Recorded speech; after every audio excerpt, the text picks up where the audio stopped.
तर उघडलं ना की माणसं आनंदी होतात, खुश होतात. पण आम्ही मुखे जीव मात्र दुःखी होतो. कारण कारण असं उघडलं ना की आमची गुलामी आणि निलामी सुरू होते. मग आम्ही लपून बसतो पाना फुलात सगळी ढुण्यात पुढे खेळात पाण्यात. कारण कारण सकाळ होतात या पृथ्वीवरचा सैतान जाणवतो. मग तो झोपेपर्यंत असं की जीवाच्या कत्तली करतो, पुन्हा आपले गुलाम करतो.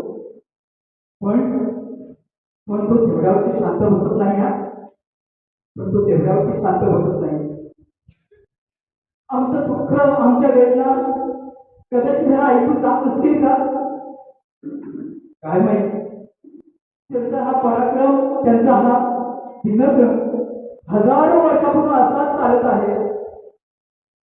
कधी आमच्या जंगलात येऊन आम्हाला गोळ्या घालतात, तर कधी असे लाडे करून करून आमच्या मानेवरून सुरी फिरवतात.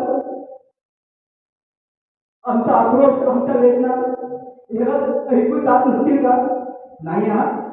काही तुमच्यातले विद्वान मंडळी या मुख्या जीवांवर दया करा, त्याचं लालनपालन करा असं सांगत आले आहे.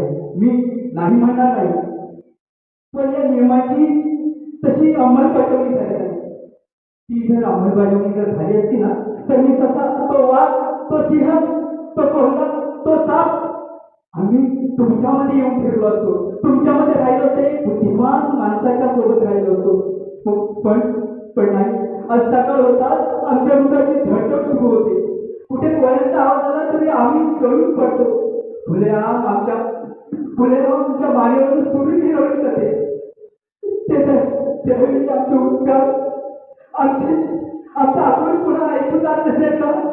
यावेळी तुम्ही आमच्या मानेवरून सुरी फिरवता ना, ज्यावेळी तुम्ही आम्हाला गोळ्या घालता ना, तेव्हा मी म्हणत असतो. पण आमचा जेव्हा आक्रोश कोणीच ऐकायला या पृथ्वीवर नसतो, त्यावेळी मात्र आम्ही जीवन सोडून देतो, आमचा जीव सोडून देतो.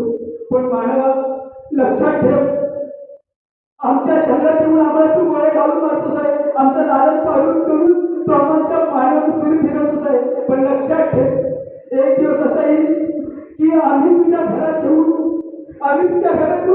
तुझ्या पुन्हा बाळाच्या देखत पुन्हा आम्ही वरपडून खाऊ. मग मात्र असं वरवून नको की चालेल प्राणी आता हे माजले म्हणून वेळेत मानवाचा आवडतो, वेळेत मानवाचा